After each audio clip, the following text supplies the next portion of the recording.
Buenas noches, licenciado.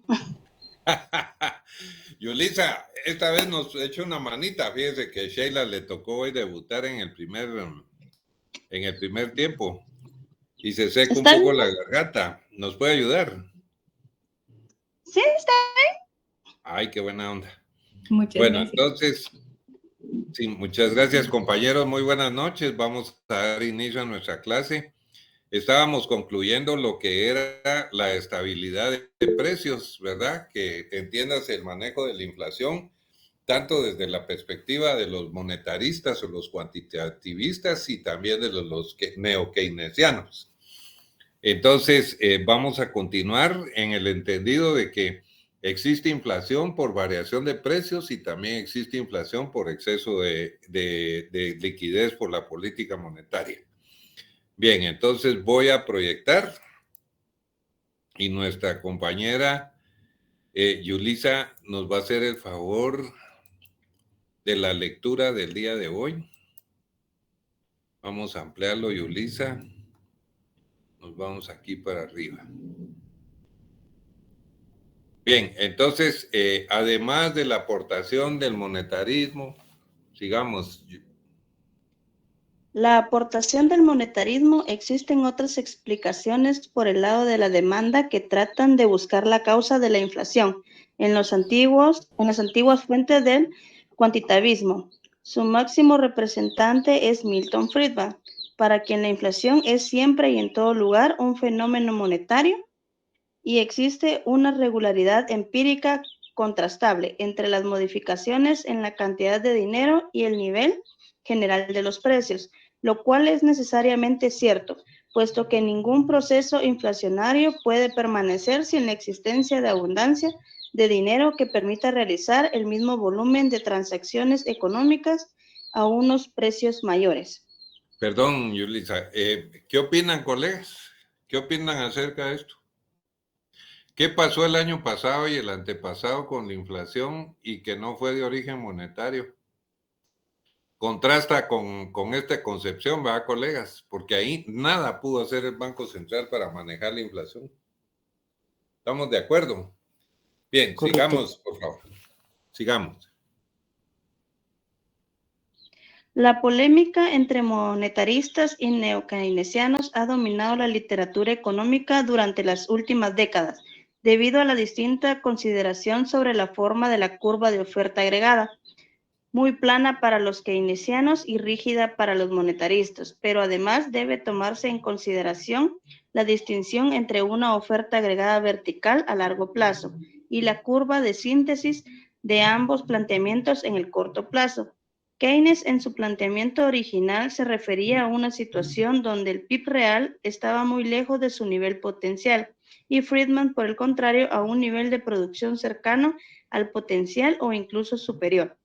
La existencia de una curva de oferta agregada a corto plazo, admitida por los monetaristas, sí permite alcanzar un trade-off entre el Trade-off, empleo, y los trade-off precios. entre el empleo y los precios.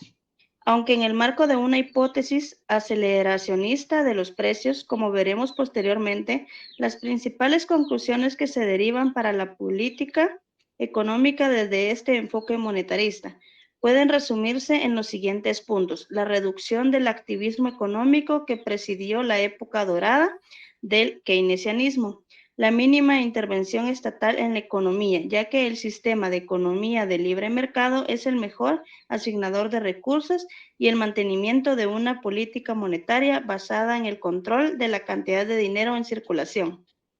Eso es correcto, pero existen también desviaciones de naturaleza real que no necesariamente se pueden mitigar como consecuencia de reducir la cantidad de dinero en la economía. ¿Qué hubiera sucedido, colegas, si en medio de la pandemia se le ocurre al Banco Central mitigar la inflación importada reduciendo la masa monetaria? ¿Qué creen que hubiera pasado? Crisis económica. Sí, pero ¿cómo? Eh, Mata el ingreso. Y no Exactamente, y solo con ellos ya se trae había que... todavía el Producto Interno Bruto más abajo de lo negativo Ajá, que ya estaba, sí, sí. ¿verdad? Cabal. Bien, sigamos. El papel de las expectativas. El papel que juegan las expectativas en la lucha contra la inflación ha sido fundamental para entender sus mecanismos de propagación, puesto que algunos economistas se preguntaban que cómo era posible que, aun siendo muy estricto con la emisión de moneda, el fenómeno inflacionista, sin embargo, perduraba en el tiempo y era difícil de combatir. La respuesta estaba en la fuerza tendencial de la inflación, es decir, en ligar la evolución del nivel de precios, no solo con la cantidad de dinero existente en el sistema, sino además con la trayectoria pasada de la inflación y la credibilidad de la política antiinflacionista. La falta de credibilidad de la política antiinflacionista mantiene crecientes las expectativas sobre un determinado nivel de precios, que es asumido en los contratos y finalmente la economía termina caminando hacia él. Es decir, las expectativas son endógenas, por la que cuando la tasa real de inflación se desvía de la esperada, los agentes económicos terminan por internalizarla, poniendo en marcha un proceso de ajuste que finalmente las iguala. Una importante contribución de los planteamientos monetaristas ha sido, asimismo, la de crear una cierta preocupación en los gobiernos por evitar los excesos en la generación de importantes déficits presupuestarios. Si los gobiernos sienten la tentación de financiar dichos déficits por la vía de la emisión de moneda, el resultado será el aumento de la inflación. Pero si, por el contrario, las autoridades económicas recurren a la emisión de deuda pública, los tipos de interés subirán y el resultado será la destrucción de actividad en el sector privado y la creación de desempleo. Entre paréntesis, aparece así el efecto crowding out. El mayor gasto público desplazará financiación y actividad del sector privado. Aquí, un segundito, Ulises. Aquí es importante señalarles, colegas, que cualquiera me diría, reduce la actividad privada, pero incrementa el gasto público. En consecuencia, hay una compensación para el crecimiento del Producto Interno Bruto. Pero fíjense que no se ha establecido ninguna simetría entre quitarle dinero a la actividad del sector privado para dárselo al sector público. No hay alguna simetría que nos diga que eso se puede dar. Entonces, como consecuencia, se da un crowding out que va a subir las tasas de interés para el financiamiento al sector privado y como consecuencia de ello, una reducción de la actividad productiva. Es muy importante el manejo de la caja fiscal. Adelante. Las espirales inflacionistas. La visión más difundida de cómo se genera un proceso de este tipo fue calificada inicialmente por M. Kalecki. Yo digo que así se pronuncia, no sé. Sí, Kalecki, sí. Okay. Como el conflicto social, los intentos de los diversos grupos sociales por mejorar sus niveles de renta y las reacciones en cadena de los demás agentes económicos convierten al proceso distributivo en una pugna cuyo resultado es la inflación. Esta se convierte en un nuevo mecanismo de redistribución que actuaría sobre los del mercado y los del propio Estado, favoreciendo a los que mantienen posiciones económicas más fuertes y perjudicando a los más débiles. Una vez desencadenado el proceso inflacionario, la indización aplicada no sobre la inflación del pasado, sino sobre las tasas crecientes esperadas, lleva a una espiral de los precios y un incremento de los costes de la producción difícil de parar.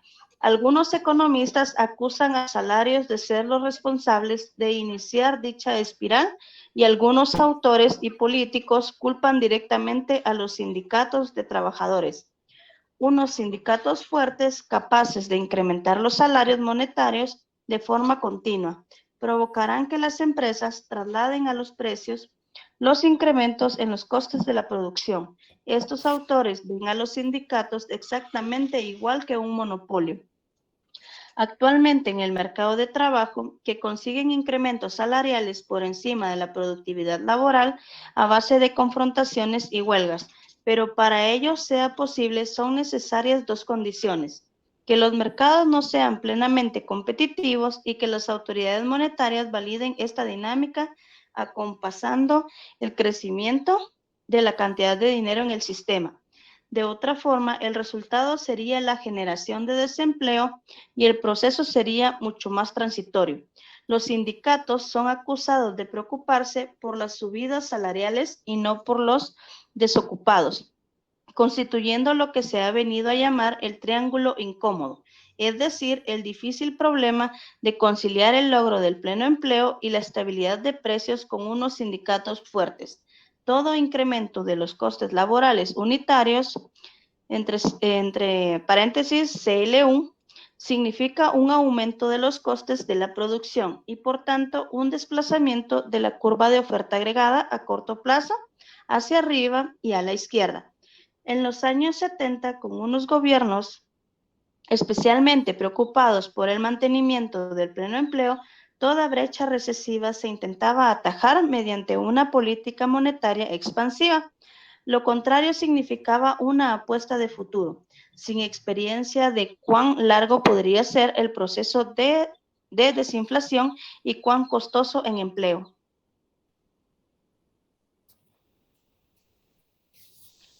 Pero existen, además, otras vías por las que se pueden incrementar los costes, distintas de la pugna distributiva interna. Durante la década de los 70, las fuertes subidas de los precios del petróleo y otras materias primas, así como la inestabilidad de los tipos de cambios, iniciaron un aumento de los precios tanto mayor cuanto más dependiente se fuera del exterior, que se corresponderían con una situación de shock en oferta aislados. Por su parte, una subida de impuestos tendría el mismo efecto entre el Estado y el sector privado. De todas formas, toda política monetaria acomodaticia que permita un incremento en el nivel de precios es una situación muy inestable, pues genera unas expectativas alcistas que pueden desembocar en una espiral inflacionista. La política económica más adecuada para combatir un proceso inflacionario de este tipo es lograr el consenso entre los distintos agentes económicos. En este sentido, si se trata de una inflación por pugnas internas, falta de acuerdo, por ejemplo, en materia de negociaciones entre sindicatos y patronales, la política de rentas ha sido un instrumento muy utilizado en algunos países y épocas desde la Segunda Guerra Mundial. Si se trata, por el contrario, de factores internacionales, el consenso político parece, asimismo, la vía más adecuada como elemento complementario de la ya apuntada política de rentas. Muy bien, perfecto. Un poquito de charla con este tema. Podemos apreciar entonces que la inflación no solo es un fenómeno monetario, es un fenómeno que puede tener sus causales en la economía real. Las industrias básicas generalmente cuando suben sus precios traen como consecuencia una inflación de segunda vuelta que genera una espiral inflacionaria difícil de detener a futuro como consecuencia de que nuestros empresarios llenos de la motivación de la inflación continúan creyendo que la inflación se va a dar y por lo tanto siguen incorporando a su modelo el ajuste de los precios y en consecuencia cuesta que baje nuevamente la inflación que se generó. Estas son las expectativas. Entonces vemos que los sindicatos, por su parte, cuando tienen una fuerza muy grande de negociación, léase magisterio en Guatemala, reciben ajustes salariales que si el Banco Central no compensa en la actividad económica el crecimiento de esos ajustes, obviamente el Estado lo va a hacer por la vía de los préstamos. Entonces se da el crowding out que estábamos hablando ahí, en el que les sustrae recursos a los bancos del sistema, que le financiamos sus bonos y los tenemos para el segundo frente de liquidez en los activos de los bancos, y en consecuencia reduce la cantidad de fondos prestables, por lo que la tasa de interés activa puede subir. ¿Lo ven? Entonces, se debe ser muy cuidadoso en el manejo tanto de la política monetaria como de la política fiscal, que deben ser coordinadas y llevarse bien con el propósito precisamente de que no se dé ni inflación por un lado, ni se dé un crowding out por el otro, porque podría estar creciendo el Producto Interno Bruto en una forma sana y lo vamos a frenar irremediablemente si asumimos una política contractiva desde el lado fiscal o una política contractiva de la monetaria o ambas. En consecuencia, pueden notar ustedes con esto que vimos el grado de gradualidad, valga la redundancia, que debe tener el manejo de política monetaria y fiscal conjuntamente, deben coordinarse todo el tiempo, y de ahí se deriva la participación de los ministerios y el CACIF en la Junta Monetaria a efecto de eliminar los ruidos que se puedan derivar, provocando fenómenos adversos en cualquiera de las actividades productivas. ¿Comentarios si los tuvieran, colegas?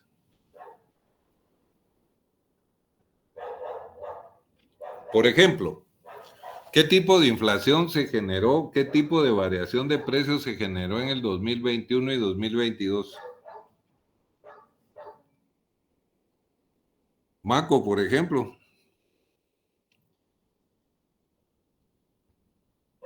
Fíjese que vengo sentándome a traer un vaso con agua. ¿Cuál fue la pregunta? Ok. Luis, por favor. No sé si fueron los precios por el lado de las importaciones. Exactamente, esa es una. La otra es un flujo de remesas verdaderamente considerable que monetizó, pero no un fenómeno monetario inorgánico, sino que fue un crecimiento orgánico. Ese no tiene problema, pues, o sea, la demanda de bienes y servicios creció, pero era natural. Habían divisas, habían reservas, entonces eso no incide ni en el tipo de cambio ni genera inflación. Podemos decir entonces que se trató de una inflación del lado de la corriente real, ¿va, colegas? Situación que ya se está corrigiendo ahorita. Tengo entendido que la previsión del Banco de Guatemala es que cerremos en 3.4% de inflación, o 4.3 creo yo. Y entonces ya llegó a los niveles que se tenía previsto que debía de llegar a efecto de mantener la política monetaria resiliente, como se le dice ahora a todos los temas donde todo está suave. ¿A ustedes? ¿Alguien más que quiera participar? Por favor, Emilio. Licenciado, yo más que todo quería preguntarle qué opina usted, porque yo acabo de ver un documento que sacó el FMI diciendo que nosotros prácticamente teníamos un tipo de cambio fijo contra el dólar por las características que ellos encontraron en nuestro tipo de cambio, lo catalogaron de esa manera, ¿verdad? Pero yo hablando con el licenciado Edson, él decía que difería un poquito porque las intervenciones del Banco de Guatemala son menores al 10% y me dio otras variables que eran de tomar en cuenta, pero no sé qué piensa usted. Yo considero que sí, tal vez sí está un poco fijo, licenciado, porque me he dado cuenta que cuando Estados Unidos sube la tasa, nosotros también, casualmente, ¿verdad? Y cuando la bajan, nosotros también, pero no sé si es porque lo estoy viendo en muy corto plazo y en otros momentos sí han cambiado o se han fluctuado diferente las tasas aquí en Estados Unidos, que es nuestro mayor socio comercial, ¿verdad? Sí, fíjese que la intervención que hace el Banco Central con el propósito de mantener estable la moneda se denomina flotación sucia. ¿Por qué razón? Porque no son las fuerzas de oferta y demanda las que están regulando el precio, sino que es la intervención del Estado, bendita intervención, que sale a comprar cuando hay exceso y sale a vender cuando hay falta de divisas. Ahora, mire el punto de partida. ¿Cuánto cree usted que quisiera que le pagaran por sus divisas al exportador? Piensa en una cifra. Él quisiera 10, va, Emilio. Sí, que estuviera más depreciada nuestra. ¿Y qué quisiera el ferretero que importa martillos, clavos y todo? Que le dieran las Estuviera más divisas a cómo? apreciado. Al 1 por 1, Emilio. Sí. ¿Me entiendes? Le estoy poniendo casos demasiado extremos a efecto de ver las bondades que tiene la flotación sucia del Banco Central, porque persigue el amortiguamiento y como consecuencia de ello, la flotación se vuelve equilibrada. Entonces, si tenemos una masa monetaria en quetzales controlada como consecuencia de que la única fuente de emisión monetaria son las divisas que entran las divisas que entran por nuestros mojaditos en Estados Unidos y las exportaciones. La única fuente de emisión monetaria, porque ya no somos agentes financieros del Estado y en consecuencia nosotros no echamos a andar la maquinita para que el Estado cubra sus déficits. Eso no existe con nosotros. Entonces, Emilio, lo que ocurre es que el Banco Central, a través del anclaje de la emisión monetaria, solo por la vía de las divisas, logra mantener el control efectivo porque ya no se preocupa de la cantidad de dinero en la economía, sino la cantidad de divisas que hay en el mercado. ¿Me entiende? Entonces, ¿qué pasa? Que el manejo ha sido tan, pero tan eficiente que tenemos alrededor de 9 o 10 años que la curva de las divisas en el periodo de tiempo de enero a diciembre de cada uno de los años se ha mantenido relativamente estable, con pequeños subidas y bajadas no significativas, producto del efecto cíclico de las negociaciones internacionales. Pero eso es natural, ¿verdad? Por ejemplo, ahorita el tipo de cambio se ha depreciado un poco como consecuencia de la demanda que existe de divisas para realizar los pagos de los gastos de fin de año. O en el mes de octubre que pega un pequeño repunte como consecuencia de las vacaciones que hace usted, hace Yulisa, Luis y todos que se llevan las fichas al exterior en vacaciones. Es broma. Pues total es que eso es, Emilio, y sí, si podemos, les voy a traer una gráfica de cómo ha sido el comportamiento del tipo de cambio a lo largo de 10 años y efectivamente se aprecia que ha sido bastante estable.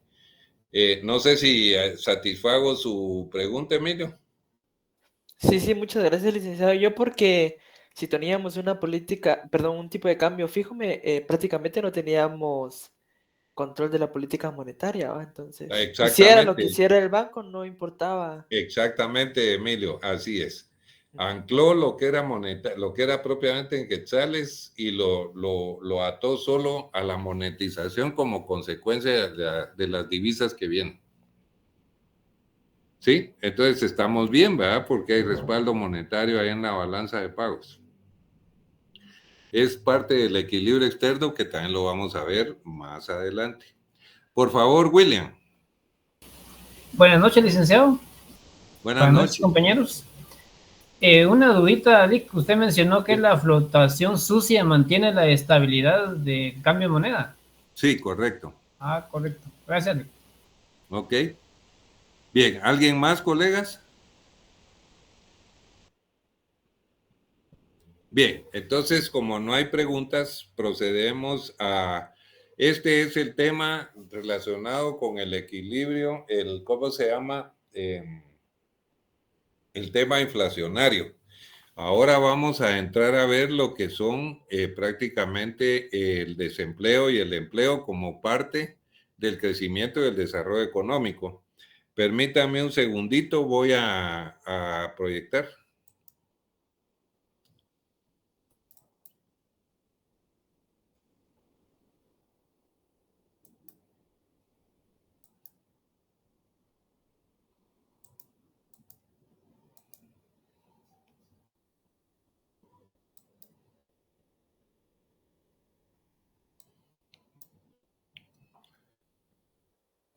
Yulisa, ¿nos quiere ayudar o ya se cansó?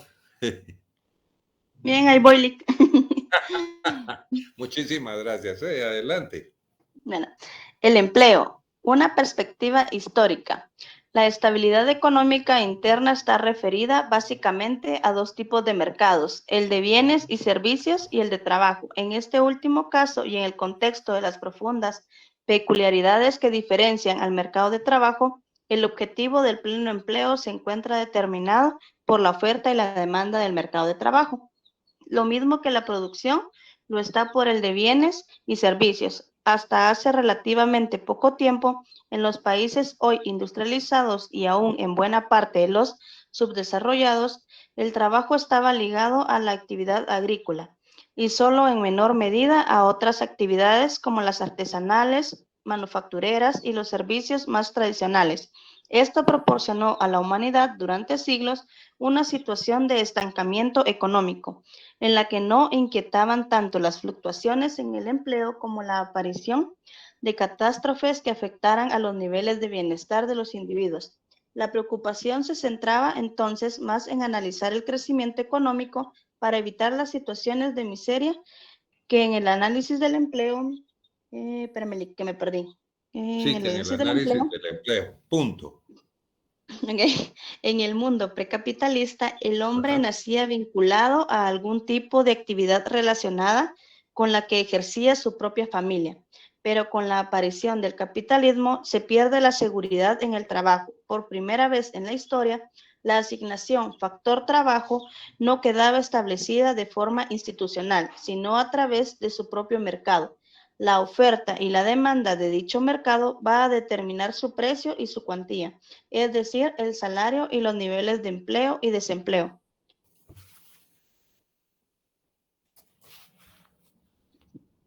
Por tanto, el comienzo de la era moderna va a marcar la aparición de una demanda de mano de obra por parte de las empresas y la existencia de cierta cantidad de población que no encuentra un puesto de trabajo y queda en situación de desempleo.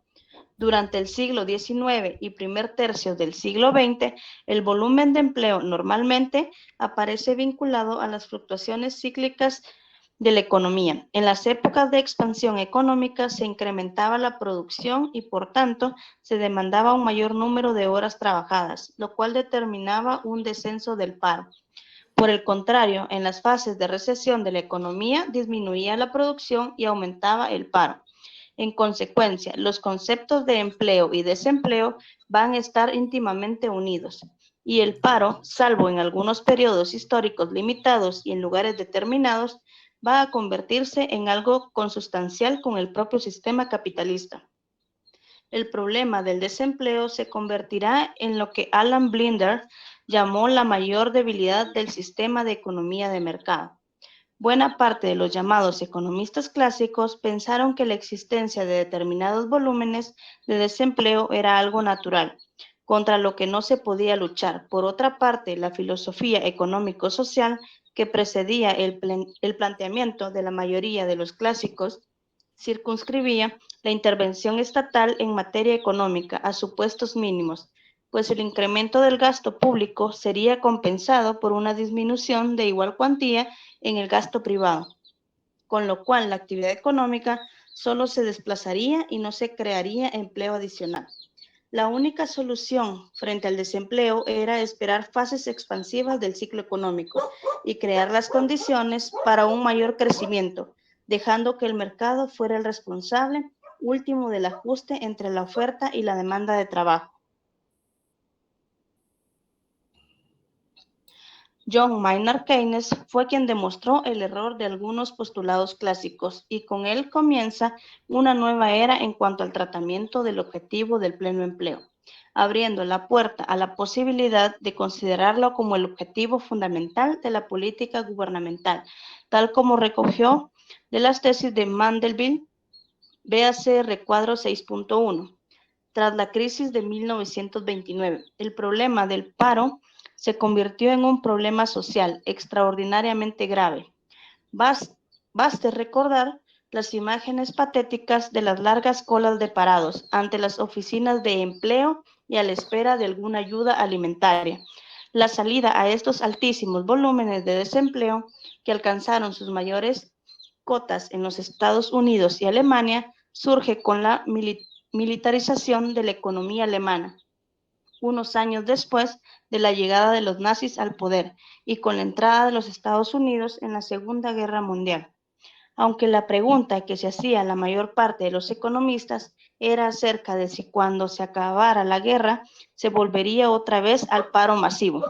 Es en este periodo cuando surge una serie de hechos que van a ser trascendentales para el tratamiento del empleo como objetivo de la política económica. Entre ellos, cabe señalar como más significativos los siguientes. El New Deal se trata de un auténtico programa de política económica promulgado en Estados Unidos en 1933 por el entonces presidente F.D. Roosevelt como medio para hacer frente a la denominada Gran Depresión. Consistió básicamente en, inciso A, desarrollar un amplio plan de obras públicas, uno de cuyos objetivos básicos era incrementar la actividad económica y reducir el desempleo, además de impulsar las dotaciones en capital fijo social. Inciso B, un conjunto de medidas sociales de apoyo a los parados. Y, inciso C, un intento de extender una nueva filosofía de moralización de la actividad económica, después de un periodo, el de los 20, altamente especulador. En definitiva, fue un primer intento de abrir las puertas del intervencionismo estatal en una economía capitalista, tan liberal como la estadounidense.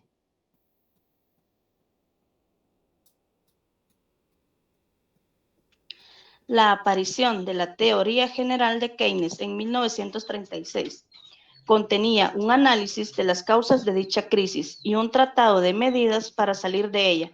El eje principal de la obra lo constituía el intento de demostrar que el paro era un problema macroeconómico y como tal debería ser considerado.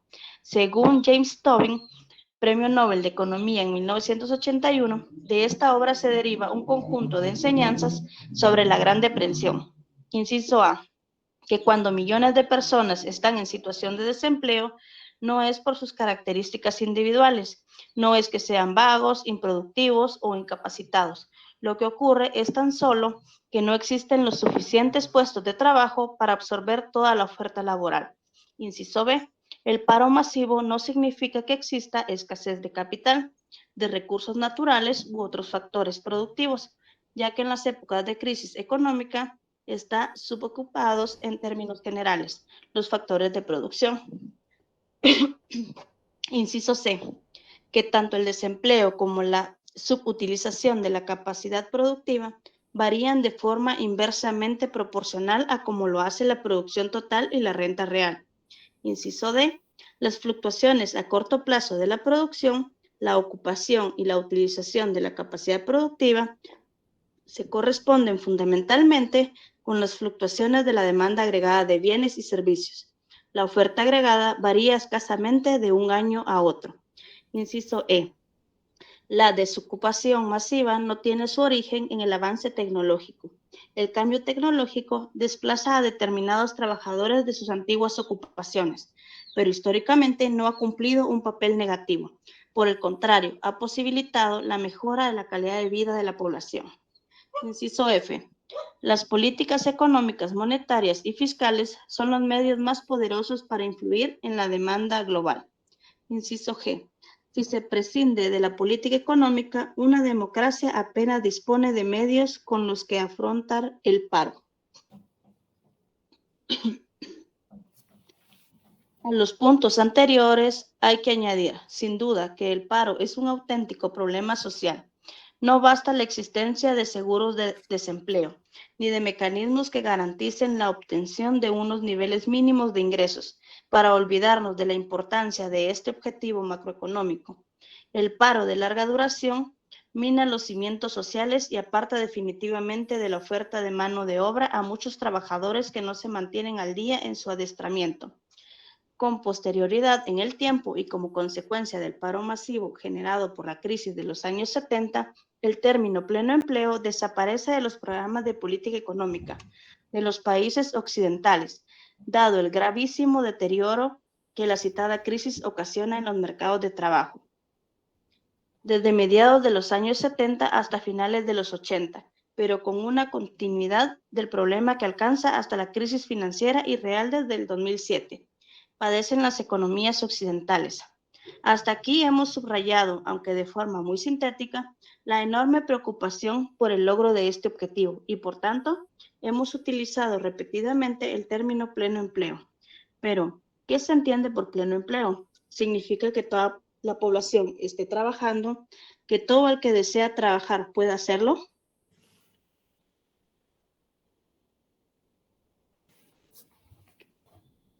Empleo y desempleo. Conceptos básicos y tipología. Conceptos básicos.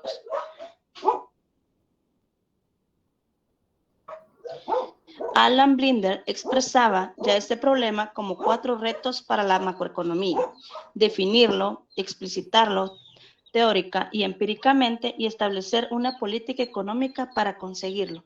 En la tradición keynesiana, el concepto de paro va unido al de desempleo involuntario. En este sentido, cabe afirmar que existirá pleno empleo cuando todos los que quieren trabajar a los tipos de remuneración vigentes encuentran la ocupación deseada. Esto nos lleva a desechar en el objetivo del pleno empleo el paro voluntario, que se produce cuando el trabajador cree que el valor del salario que puede obtener trabajando es menor que el coste de oportunidad de no trabajar, es decir, de dedicarse al ocio. Por otra parte, si aceptamos la heterogeneidad del mercado de trabajo y no lo consideramos como un todo, sino como un mercado segmentado, el concepto de rigidez salarial pierde precisión. Los trabajadores pueden buscar empleo en un tipo de mercado de trabajo determinado y no en otros. En función de estas consideraciones, el pleno empleo no es un término preciso.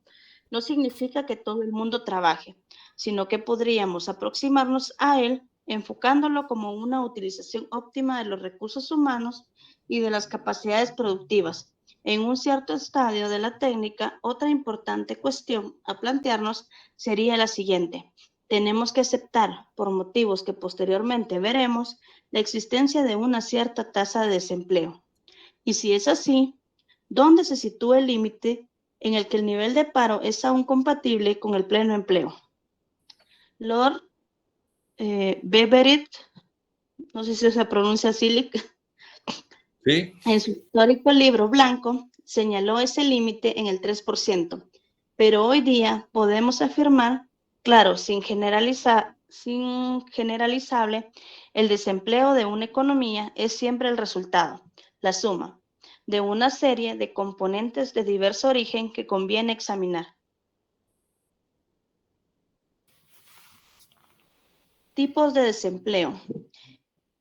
El pleno empleo no puede corresponderse con la ocupación integral de todos los recursos productivos, precisamente porque existen distintos tipos de paro y las medidas macroeconómicas no tienen capacidad de incidir simultáneamente sobre todos ellos.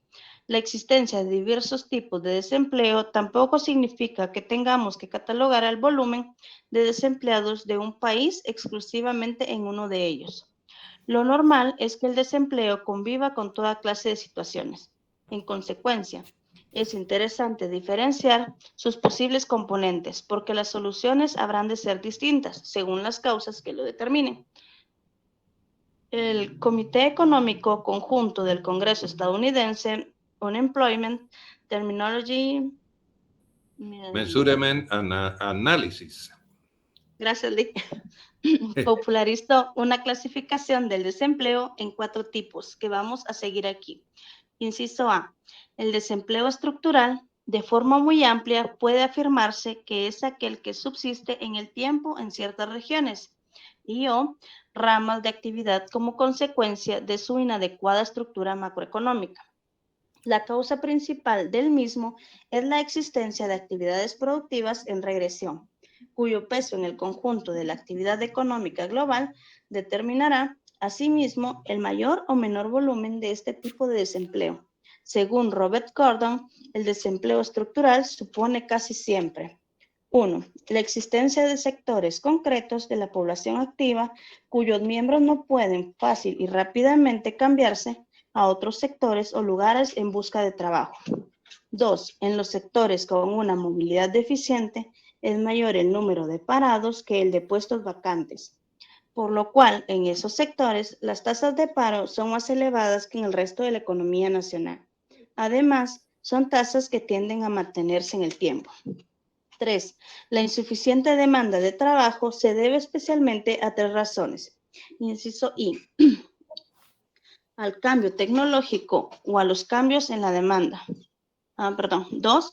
A desplazamientos geográficos de la actividad económica, no acompañada por éxodos comparables de población.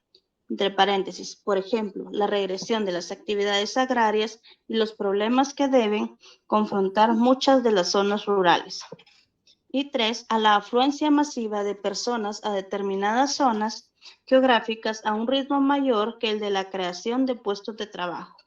Entre paréntesis, ejemplo, la situación de marginalidad de determinados colectivos de individuos no cualificados que llegan a las grandes ciudades en busca de nuevas oportunidades. Pero podrían señalarse otros aspectos del desempleo estructural. 4. Afecta en mayor medida a los colectivos discriminados por causas étnicas, religiosas o sociales. Así, por ejemplo, en Estados Unidos, el porcentaje de desempleo entre los colectivos de color, los mexicanos y los puertorriqueños es muy superior a la media del país. De todas formas, no existe una causa clara sobre si están más afectados por el paro, por pertenecer a colectivos discriminados o por pertenecer a colectivos con un nivel educativo menor. En este caso, la causa sería la falta de oportunidades para acceder a niveles educativos más elevados, aunque el resultado final se manifestase en el mercado laboral. 5. El desempleo estructural. Está íntimamente relacionado con el desarrollo tecnológico. El cambio tecnológico genera obsolescencia en determinados tipos de actividades productivas y las zonas donde no se regenere el tejido productivo a un ritmo adecuado irán perdiendo posibilidades de crear nuevos empleos. Por esta razón, algunos autores denominan también el paro estructural como desempleo tecnológico. Sin embargo, la evidencia empírica muestra que el progreso tecnológico ha permitido mayores tasas de empleo que antaño, trabajando menos tiempo, disminuyendo la dureza física del trabajo y ganando en seguridad y ocio, lo cual no significa que no se hayan provocado desequilibrios en los mercados de trabajo. 6. Dos movimientos contrarrestan la pérdida de empleo que provoca el desarrollo tecnológico. El continuo aumento del desempleo en el sector de los servicios y la posibilidad de reducir la jornada laboral al conseguir mayores niveles de productividad.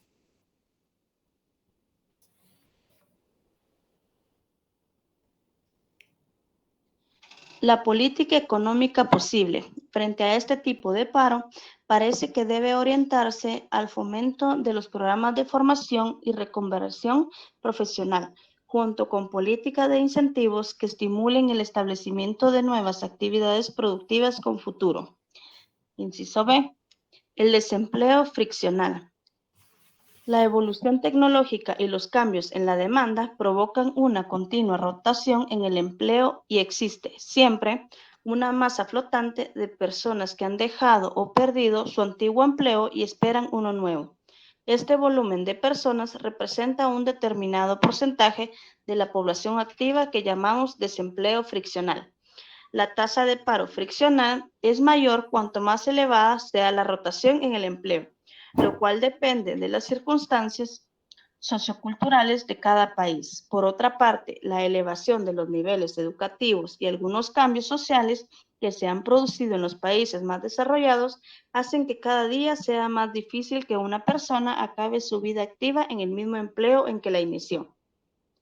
La política económica más adecuada frente a este tipo de paro debe ir encaminada a mejorar los sistemas de información para adecuar de una forma más rápida la oferta y la demanda de empleo en el mercado de trabajo. La menor gravedad del paro friccional frente al tipo estructural es que, aunque su tasa se mantenga o incluso se incremente, se le supone una cierta velocidad de rotación. En cada momento son distintos los individuos que se encuentran en esa situación. Inciso C. El desempleo estacional.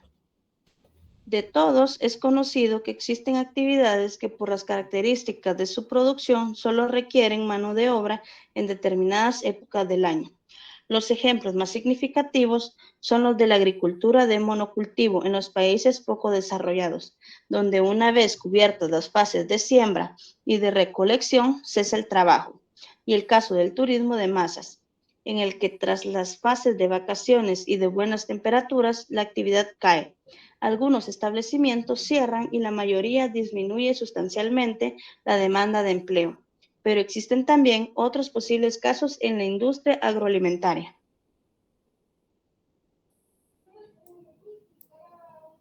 Entre paréntesis, por la estacionalidad de las materias primas, u otras afectadas por las costumbres. Entre paréntesis, por ejemplo, industrias del turrón, de los juguetes, etc. Las zonas geográficas donde predominan este tipo de actividades productivas pueden y suelen tener problemas de paro estacional importantes. En estas zonas, la política económica deberá tratar de diversificar la estructura productiva existente para paliar el problema. Inciso D.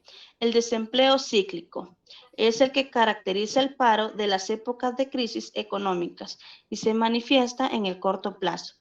En las fases expansivas del ciclo económico se potencia la demanda de bienes y servicios, se incrementan las inversiones privadas, la producción y el empleo. La creación de puestos de trabajo puede llegar a ser incluso superior a la oferta de mano de obra disponible, lo que puede provocar tensiones en los mercados de trabajo y atraer inmigraciones desde otras zonas, generalmente afectadas por el paro estructural. Por el contrario, las fases recesivas del ciclo económico coinciden con un retraimiento de la demanda de bienes y servicios, una caída en la inversión privada y la producción, y un aumento del paro como consecuencia de los despidos y de la falta de creación de nuevos puestos de trabajo que compense tanto la destrucción de empleo como el aumento de la población.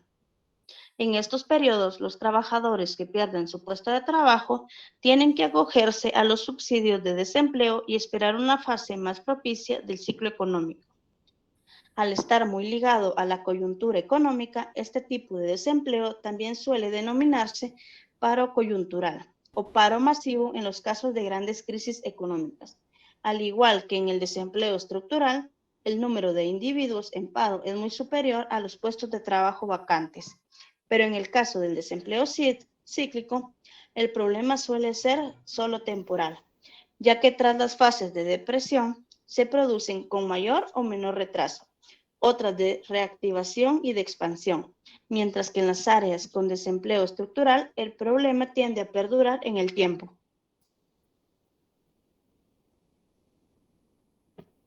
La denominada ley de Ockung trata de medir los costes en términos de desempleo que implican las situaciones de crisis económicas.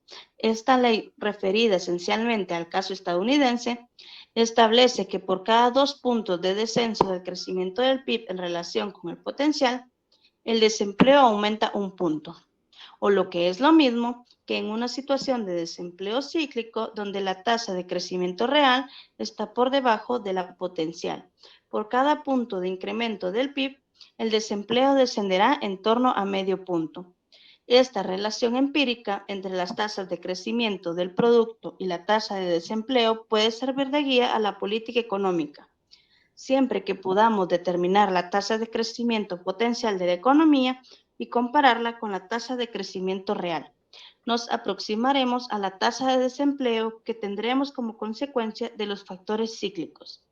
En líneas generales, la política económica de corte keynesiano está básicamente centrada en el análisis y corrección de este tipo de paro. Las fases de crisis económicas se caracterizan por las políticas, se caracterizan por la puesta en marcha de programas gubernamentales de reactivación económica basados en las clásicas políticas económicas coyunturales o de estabilización, donde las políticas monetarias y fiscales han ocupado un lugar privilegiado. Bien,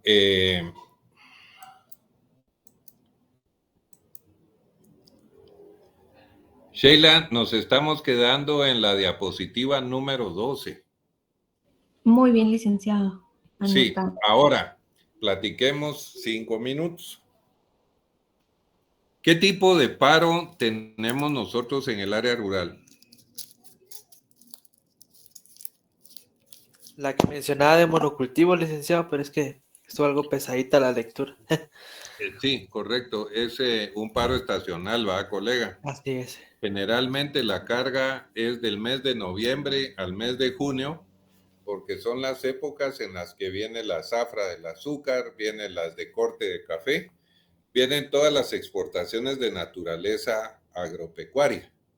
Entonces, el interior de la República se ve remozado por la nómina y en consecuencia el influjo de los ingresos cíclicos estacionales a cada una de las regiones. Como ven, del cielo a la tierra no hay nada oculto. La política que se plantea es la diversificación de actividades productivas, porque de lo contrario ocurre lo que ha sucedido en Guatemala. Nuestros compañeritos migran a Estados Unidos buscando oportunidades que aquí no pueden encontrar. Entonces, como ven, no andamos perdidos. Hemos estado hablando de cómo reactivar la actividad productiva en el interior de la República, generando paquetes de políticas integrales regionales a efecto de que se destaquen los mejores productos que tiene cada región para poder potencializar las actividades productivas en cada lugar. Entonces, esto es sumamente importante, colegas, y hay que tenerlo ahí en el tintero. A ustedes, cuando tengan poder, van a poder indicar, o cuando sean asesores, aconsejar.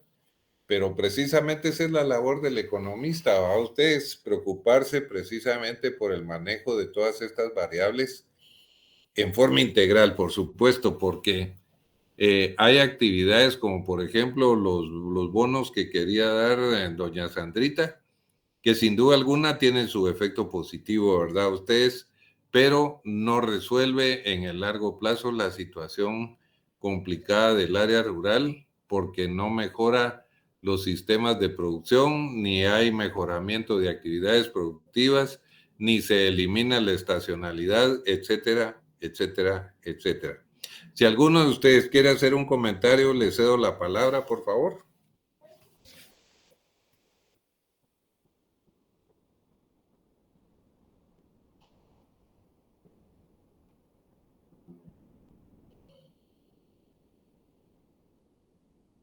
¿Qué opinan ustedes sobre que la tecnología no reduce empleo?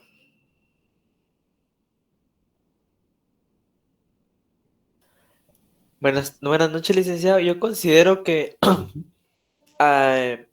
podríamos analizar esa analogía de la tecnología por tiempos, porque al principio sí va a desplazar a las personas que la tecnología está, del trabajo que la tecnología está eficienteando, pero luego ese empleo perdido se redistribuye en otras actividades que lo necesitan gracias a la tecnología.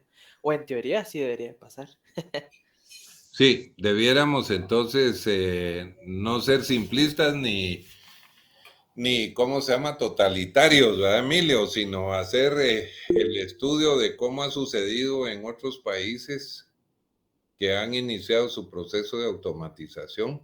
Pero miren, qué importante, se dieron cuenta, aparte de la presentación que tuvimos, que muy finamente Yulisa nos ha leído, en la que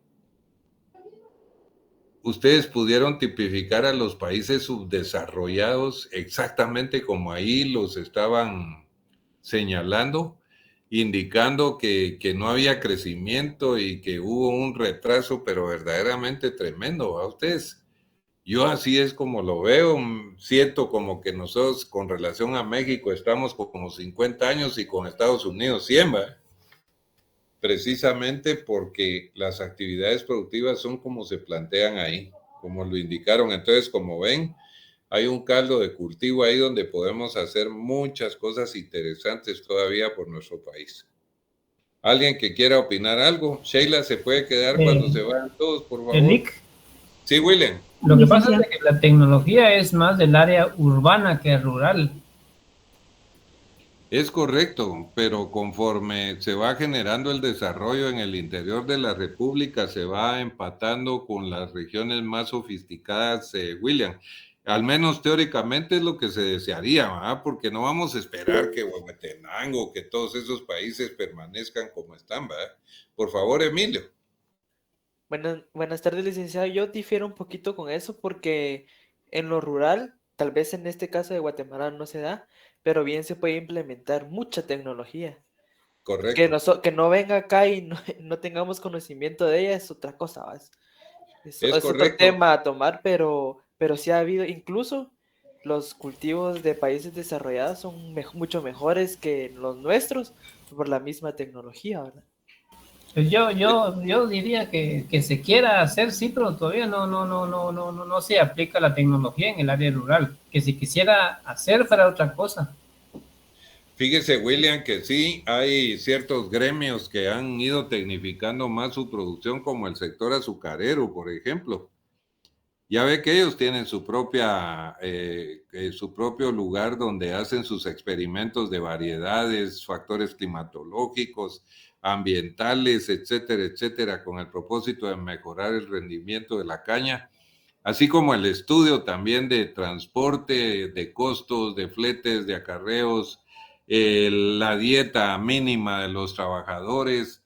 O sea, han ido tratando de hacer un manejo integral, cosa que es bien difícil en el café, ¿va, William? Porque recordemos que las variedades más adecuadas de nuestro país están en el altiplano, en terrenos quebrados, donde la tecnología es un poco dificilito de implementar, ¿verdad? O sea, lo que dice Emilio es cierto, hay tecnología para el sector agrícola del área rural, también el de la palma africana, se puede mencionar, las bananeras, etcétera, pero yo estaba pensando más en la diversificación que en la, ¿cómo se llama? Que en meterle más tecnología al sector agrícola. Pero sí, es factible hacerlo todo. Colegas, entonces llegamos hasta aquí hoy. Esto lo va a subir Sheila a su Classroom para que lo tengan. Está sacado del libro de Cuadra Roura que les trasladé electrónicamente. Así es que vamos a continuar por ahí el día miércoles, primero Dios. Que tengan buena noche. Buenas Muchas noches. gracias, feliz noche. Feliz noche.